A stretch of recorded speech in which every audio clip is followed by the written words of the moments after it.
Okay, and we are back. So, hopefully you've had a chance to give this problem a try and the next one as well. As I mentioned on the previous video, we are going to have a vertical line and a horizontal line here. So, with no further ado, y is greater than 2 should look like this. We're looking for a dashed line. We're looking for it to be horizontal through 2 on the y-axis and shaded above. X is greater than or equal to -1 looks like this. A solid vertical line through -1 on the x-axis, shaded to the right. And together, that looks like this. Our solution again is this dark blue shaded area. So, real quick, if I were to look at just the solution set area, I want us to recall what all those different sections meant. So, this segment or section up here was a solution to one inequality but not both. This was a solution to one inequality but not both. This is a solution to none of it, and this is a solution to both.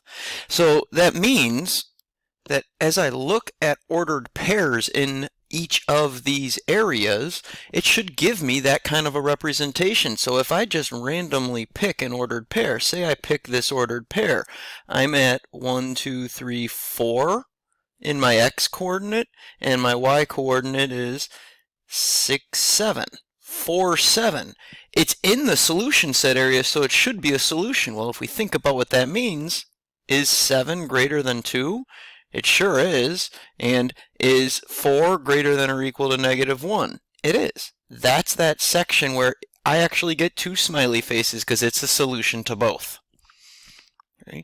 Compare that to some of our other sections here. If I looked into this section down here and I picked, say, this ordered pair here, -6, -7, -8 for my x, and -2 for my y.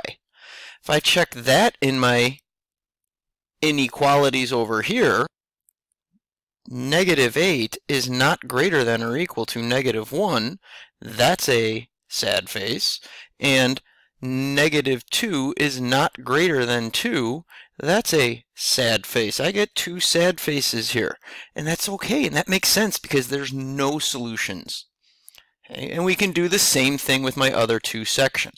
So when I'm in this section up here, -5, 5 is one example, 1 point. -5 for my x is not greater than -1, and +5 is greater than 2, so I have one that works and one that doesn't. So it's a solution to one but not both. It's not a solution to the system. The solution to the system is when it's a solution to both. So for number 2, what I have graphed right now is y is greater than -2. Or did I make a mistake? That's right, I did. Because of the inequality symbol being a greater than symbol, it has to be a dashed line, not a solid line. Now I have the correct graph for y is greater than 2. But I can't graph the second one until, at this point, the best option we have, not the only option, but the best one we have, is to put it into slope-intercept form. That means solve for y. All of the things that we did in chapters 2 and 3. So when I get my new inequality, it should look like this. Now I can graph. Since it's y equals mx plus b form right now, my slope is -1/2, my y-intercept is -2. I'm going to start at -2, and I'm going to go down 1, right 2. Down 1, right 2. Down 1, right 2. I want to put as many of these points and plot them as I can. Up 1, left 2. Up 1, left 2. All the way through. Then I go back and I look. Should it be a solid or a dashed line? Well, this symbol here is not an or equal to. That's a dashed line. So I will dash this line through all of my new points. Put my arrows on the ends. And it's a greater than, so I am going to shade in above that. So if I go here, I'm shading in the section above, but I got to stay just above this line. So I'm not going to go into this little section here, or I am going to go into this little section here. So I get my other highlighter out. I am above this line. I can already see some dark blue, and then there's the contrasting pink area. All of this represents the solution to the second inequality. That dark blue is the solution to the system.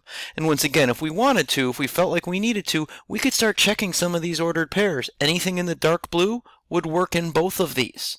Anything in the light blue would work in the first inequality, but not the second. In the pink would work in the second, not the first. And in this open section here would not work in either inequality. All right, so we have two more problems on that next page, number 3 and number 4. I want you guys to go ahead and try those if you haven't already, and then unpause the video to watch the solutions.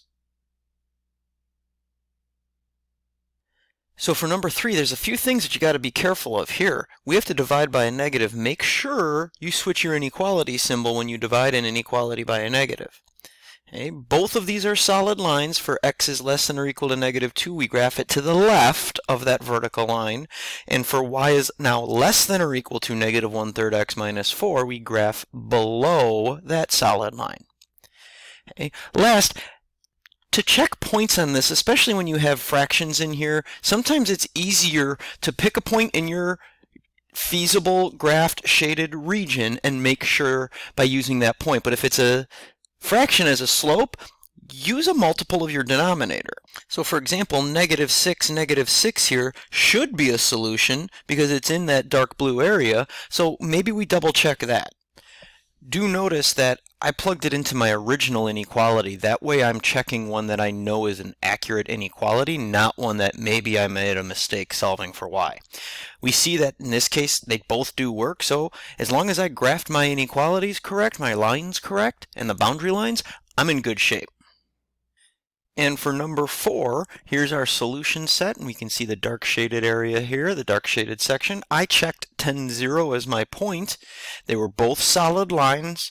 I had to shade above y is greater than or equal to -3x plus 9. Make sure your slope's right, your y-intercept's right, it's a solid line. And the tricky one here is above. Above that line looks more to the right, but it is above that y-intercept. So remember we talked about going to the y-intercept and going up, it's that section. Okay. And my point that I checked, 10, 0, worked. Alright, the last video that you guys are going to have today is going to be about this next few problems here. And notice there are 4 separate inequalities. That's okay. Okay, and then one where you have to check to see what's happening. But I want you to try this problem here, and you're going to go to the next video and we're going to go over how to do it, and we're going to check to see what you did. Try it first though, it'll be much better off.